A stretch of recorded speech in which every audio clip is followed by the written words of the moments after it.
Now, there are many use cases in DeFi that leverage these smart contracts and blockchain tech to accomplish things better or not possible traditionally in the Web 2 setting. I've personally seen a lot of different dApps or decentralized applications dive into the gaming world, RWAs, which is real world assets, DePIN, decentralized infrastructure, DAOs, decentralized identities, lending, borrowing, marketplaces, fractionalization, legal contracts, gambling, prediction markets, insurance claims, IP branding, governance, synthetic markets, specialized trading, payment systems, event tickets. I just went on a whole roll there, but the reason that I wanted to do that is because there are so many ways you can use this technology. And oftentimes I see people that don't know anything about crypto say, hey, there's no use cases for crypto, or hey, it's just some Ponzi thing, or hey, it's all air. But in reality, if they saw how you can use this blockchain technology and how revolutionary smart contracts are and just the realm of possibilities that opens, you'll see how this is going to transform every single major industry that we know of today as this technology continues to advance. Now I want to go over some quick examples of how this technology can be used. One of the big industries that a lot of people are expecting is gaming. If you know Counter-Strike at all, they have all these different weapon skins,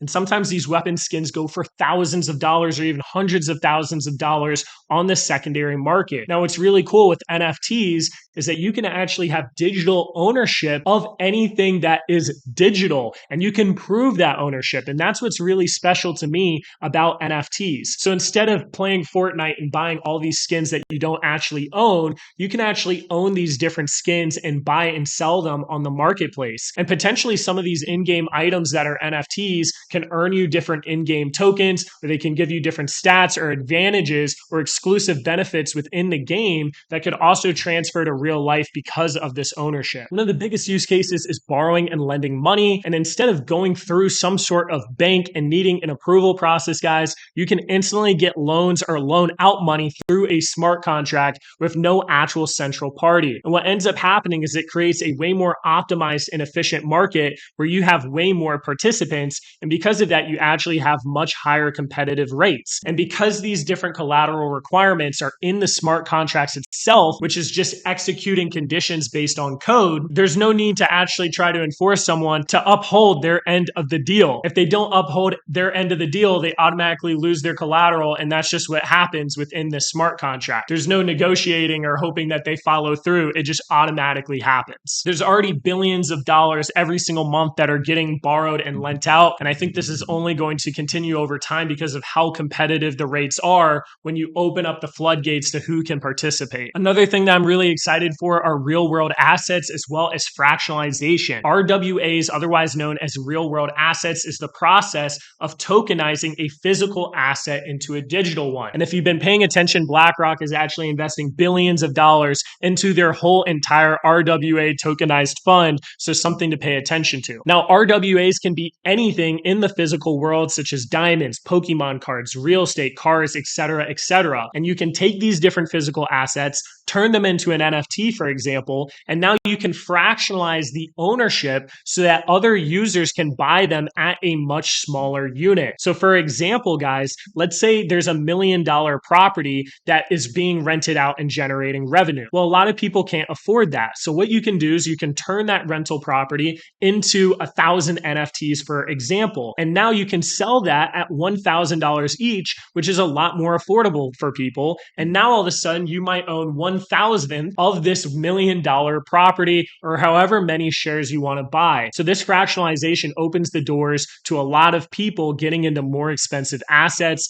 as well as just adding in a whole other layer of ownership and tradability with physical items. Another interesting thing that's been blowing up this year is DePIN, or decentralized private infrastructure. Think of computing resources such as graphics cards, RAM storage, etc., etc. You can now, as an individual user, actually run different nodes and provide your own computation power in a decentralized manner and earn a yield on these unused resources. And this is a really big deal as NVIDIA continues to explode. I think it's worth over $3 trillion. And as there's so much more need for these different graphics cards and computing power, especially with AI and how fast it's advancing. You then have everyone's favorite, which is casinos and different gambling sites. These are really cool because you can have the code of these different games in a smart contract, and that smart contract can be on the blockchain. So it's very, very transparent And you can actually verify that these online casino games are being legit with their contracts and that they aren't just feeding the house with every single transaction. And what's cool is anyone around the world can get into these different casinos and get into these different games because now all of a sudden there isn't a third party that's controlling what you can and can't do. Another interesting note that is with all these different utilities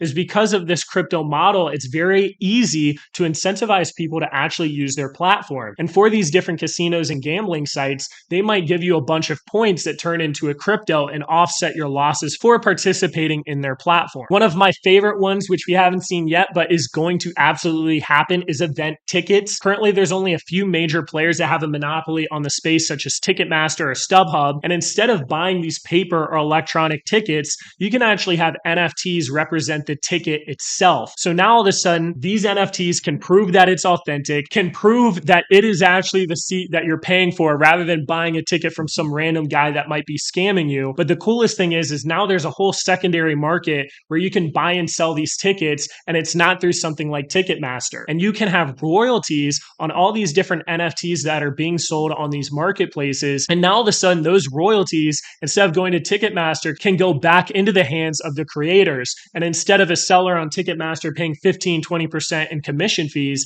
now all of a sudden you might not be paying anything in commission fees. And then the last cool thing about these event tickets is now all of a sudden, instead of just some ticket that you throw away, now you actually can have a collectible item that you can keep online in your wallet forever as a cool memory. The last major use case that I want to bring up is actually brand and IP expansion. For us, this is our Jelly Cubes project, and we have like these cute little jelly creatures that if you own one of these, you're part of our overall alpha group. And what's really cool with an NFT community is now all of a sudden you can really expand out your brand and IP and customer base in a way easier way than ever before. And now all of these people that own your NFT or that are part of your ecosystem want to see it win, and they want to spread the word because they are intrinsically incentivized to do so. So it just opens up a whole world of different collectible items, expanding your brand and really building a customer base that is going to help engage with your business and bring it in front of more people. That's just a few of the different use cases in the DeFi scene.